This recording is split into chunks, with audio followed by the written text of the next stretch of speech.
महिलाओं और नौजवानों को आगे आना होगा। इसीलिए यहाँ पर जो बहुजन जागरूक मंच है ना, इसने महिलाओं को भी सम्मानित किया, तमाम प्रतियोगिताएं कराई, उनमें आत्मविश्वास आए। अपने घर की महिलाओं को, नौजवानों को भारत का संविधान कहा जाए कि रोज़ 2 पन्ने पढ़िए, लेकिन यहाँ आया हुआ व्यक्ति जो विचार लेकर गया, जो महिलाएं विचार लेके गई, जो नौजवान विचार लेके गया, वो लाखों की भीड़ पर भारी पड़ेगा। क्योंकि ये बाबा साहब अम्बेडकर, बिरसा। कोशिश ये है कि जो नफ़रत का माहौल पूरे देश में बनाया जा रहा है, जो एक दूसरे को लड़ाया जा रहा है, उसके खिलाफ खड़े होकर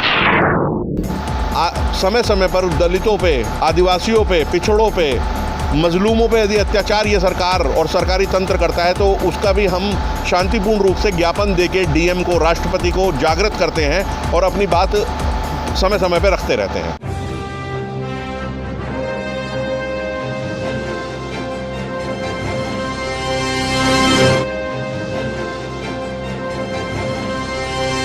उद्देश्य था कार्यक्रम का, और सर उस पर क्या संदेश देना चाहेंगे? पहले तो आपका बहुत बहुत धन्यवाद कि आप हमारे प्रोग्राम को यहाँ कवर करने के लिए आए। जैसा कि आपने कहा कि वसुंधरा बहुजन जागरूक मंच ने आज एक प्रोग्राम आयोजित किया, और उसका क्या उद्देश्य था है क्या कि कोविड महामारी के चलते हम अपने रहबर बाबा साहब डॉक्टर बी आर अम्बेडकर की जयंती उस तरीके से नहीं मना पाए थे जैसे हम मनाना चाहते थे। उसमें बहुत कम लोग सम्मिलित हुए थे क्योंकि कोरोना गाइडलाइंस को भी पालन करना था। हम लोग कानून से चलने वाले लोग हैं, क्योंकि कानून हमारे बाप बाबा साहब डॉक्टर भीमराव अम्बेडकर ने बनाया है, और जो बच्चा अपने बाप की नहीं सुनता वो नालायक बच्चा होता है। तो हम बाबा साहब की सुनने वाले लोग हैं, तो बाबा साहब का जन्मदिन मनाना था। तो और बड़े लेवल पे जो आपने देखा कि यहाँ पे कम से कम 500-600 लोगों की गैदरिंग रही होगी, तो उस लेवल पे बनाना था। तो ये डिसाइड किया गया कि 9 अक्टूबर जो हमारे दूसरे रहबर मान्यवर काशीराम जी का परिनिर्वाण दिवस है, उस दिन एक श्रद्धांजलि सभा के रूप में भी हो जाएगा, और बाबा साहब के जन्मदिन की भी हमने मनाने की घोषणा की थी। और सर जानना चाहेंगे कि एक बार बहुजन जागरूकता जो मंच है वो किस तरह के कार्यक्रम करता है और क्या सक्रियता निरंतर करता रहता है समाज के लिए? वसुंधरा बहुजन जागरूक मंच दिल्ली एनसीआर का एक संगठन है जो कि गाज़ियाबाद से चलता है, लेकिन उसके साथ साथ हम लोग दूर दराज उत्तर प्रदेश के क्षेत्रों में जाकर भी अपना काम करते हैं। क्योंकि जो कांदला एक जगह है, यदि आप जानते होंगे उत्तर प्रदेश में, तो कांदला में एक भीम पाठशाला चल रही थी, तो वहाँ से एक रिक्वायरमेंट आई कि हमें इन्वर्टर की आवश्यकता है। तो हम लोगों ने पैसे इकट्ठे करके उनके लिए एक इन्वर्टर की अरेंजमेंट कराया। इसी प्रकार से कुछ भीम पाठशाला दादरी की तरफ चल रही थी, वहाँ पे उनको बुक्स की ज़रूरत थी, स्टेशनरी की ज़रूरत थी, तो वहाँ गरीब बच्चों को हमने बुक्स और स्टेशनरी का व्यवस्था कराई।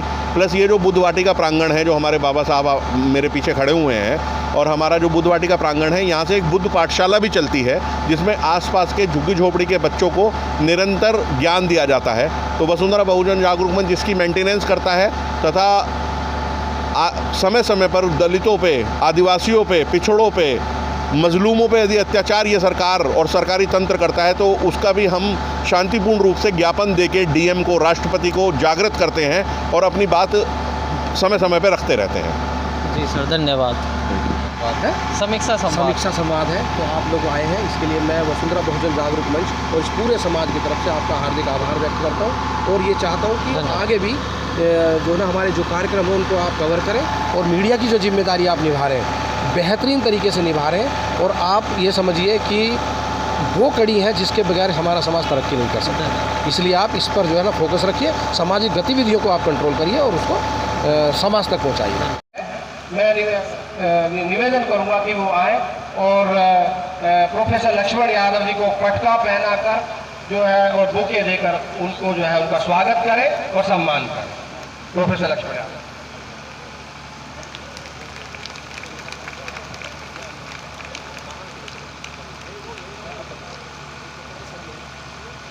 थोड़ा सेंटर में आ जाएंगे।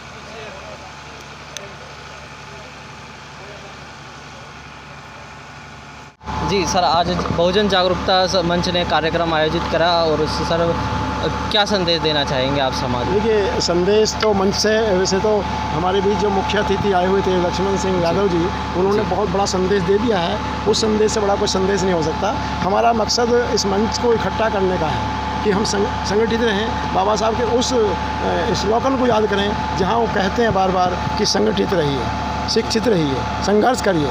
संघर्ष तो हम करते हैं, लेकिन हम संगठित होने में थोड़ी ढिलाई बरतते हैं। तो हमारा मकसद ही बहुजन जागरूक मंच को बनाने का है। जितना बहुजन है, जितना 90% लोग हैं, वो सब बहुजन संगठन के रूप में इकट्ठा हों और इस देश में शासन करें। सर, आज के कार्यक्रम से और महिलाओं और बच्चों में सर क्या प्रेरणा मिलती है सर? इसमें यह है कि हमने जो महसूस किया था, जो एक हमारे पूर्वजों का सपना था, पेरियार जी का सपना था, फूलेराव जी का सपना था, बाबा साहब का सपना था, लोहिया जी का सपना था, उस सपने के कहीं हम आसपास अपने को खड़ा देखते हैं आज के कार्यक्रम में। कहीं ना कहीं उनका एक सपना था कि बहुजन संगठन इकट्ठा होगा, मेरा पढ़ा लिखा तबका इकट्ठा होगा, वो एक मंच पे खड़ा होगा, मंच पे आकर अपने आप को, अपने समाज को सम्मान करेगा। और ऐसा महसूस किया गया, शायद उनकी उस विचारधारा को हम लेकर थोड़ा सा आगे बढ़े, एक कदम आगे गए हैं। जी, आज ये वसुंधरा बहुजन जागरूक मंच के तत्वाधान में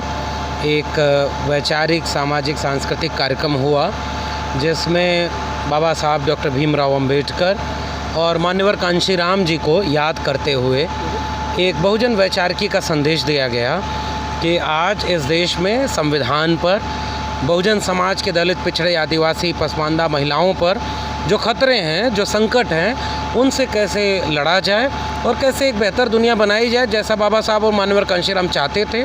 तमाम प्रतियोगिताएं आयोजित की गईं, तमाम लोगों को प्रोत्साहित किया गया, शिक्षा के लिए प्रोत्साहित किया गया, तमाम तरह से लोगों को एकजुट रहने के लिए प्रोत्साहित किया गया। और कोशिश ये है कि जो नफ़रत का माहौल पूरे देश में बनाया जा रहा है, जो एक दूसरे को लड़ाया जा रहा है, उसके खिलाफ खड़े होकर के भारत के संविधान को हाथ में लेकर के लोगों को जोड़ा जाए और ख़ासकर बहुजन समाज को, जो सदियों से वंचित, शोषित रहा है, जिसके साथ सबसे ज़्यादा अन्याय हुआ, आज़ाद भारत में भी उसके साथ अन्याय हो रहा है, उसको एकजुट करके हम एक बेहतर दुनिया बनाएं। ये इसका संदेश रहा, यही समाज के लोगों को बोला गया, लोगों ने एक दूसरे को यही भरोसा दिलाया और एकजुट होकर के फिर आगे संघर्ष करने की कोशिश की। जी सर, धन्यवाद। सर, क्या संदेश देना चाहेंगे आज अपने कार्यक्रम में? नहीं, अभी जो प्रोफेसर लक्ष्मण यादव जी ने कहा, बहुत बेहतरीन बात कही है। आज के कार्यक्रम का यही संदेश था कि हम जो है बाबा साहब की जो विचारधारा थी, शिक्षित बनो, तो शिक्षा के प्रति जो है ना हम लोगों ने मतलब इस तरह से कार्यक्रम किया ताकि समाज को, आने वाली पीढ़ी को, आने वाले बच्चों को, वर्तमान पीढ़ी को शिक्षा के प्रति जागरूकता हो और वो शिक्षा में ज़्यादा वो देखा। आपने देखा ना, आपने हमारा बच्चा 3 विषयों में 100% नंबर लेकर आया, तो ये अपने आप में एक प्रेरणा है और वो प्रेरणा जो है ना सब लोगों को दे रहा है। मैं कहता हूँ ना कि 100 में से 100 अगर नंबर आ रहे हैं, उस रिकॉर्ड को कोई तोड़ नहीं सकता, उस रिकॉर्ड की बराबरी कर सकता, तो हम उस लेवल पर जा रहे हैं। तो ये हम वो कर रहे हैं, दूसरा समाज को एकत्रित करने का काम कर रहे हैं। देखो, महिलाओं के लिए हमने सम्मान की व्यवस्था की, तो महिलाओं को भी बराबरी का, बाबा साहब ने, कांशीराम साहब ने भी ये कहा कि महिलाओं को बराबरी का सम्मान देना, वो हम यहाँ बराबरी की हिस्सेदारी, बराबरी का भागीदारी उनको दे रहे हैं, उनको सम्मान दे रहे हैं। तो इस कार्यक्रम से एक तरीके से यही है कि समाज में इस तरह की गतिविधियाँ होती रहें ताकि बाबा साहब की, कांशीराम साहब की विचारधारा आगे बढ़े और जो हमारे, मैं तो बहुत सम्मानित मेरे हुए हैं आज, मैं बड़ा अपने आप को एक तरीके से गौरवान्वित महसूस कर रहा हूँ, गर्व कर रहा हूँ कि आज मैं प्रोफेसर लक्ष्मण साहब के साथ हूँ और ये हमारे कार्यक्रम में आए। मैं इनका मतलब आभार व्यक्त करता हूँ और इन्होंने बड़ा अच्छा संदेश दिया। जिस लेवल के भाषण की मैं उम्मीद कर रहा था, उससे बेहतरीन इन्होंने जो है समाज को संदेश दिया। और हमारी बात हो सकता है कि समाज ने सुनी हो या ना सुनी हो, लेकिन जब इन्होंने बोलना शुरू किया तो जितने भी लोग थे सब ने बड़े ध्यान से इनकी बात को सुना और मैं समझता हूँ कि ये जो संदेश है ये समाज में जाएगा और समाज में जाने के बाद में फिर ये मतलब एक तरीके से फसल के रूप लेगा और अम्बेडकरवाद बढ़ेगा, डेफिनेटली बढ़ेगा। धन्यवाद। महिलाओं और नौजवानों को आगे आना होगा, इसीलिए यहाँ पर जो बहुजन जागरूक मंच है ना, इसने महिलाओं को भी सम्मानित किया, तमाम प्रतियोगिताएं कराई, उनमें आत्मविश्वास आए। नौजवानों को शिक्षा से लेकर के खेल, हर चीज़ में सम्मानित किया था कि उनमें आत्मविश्वास आए।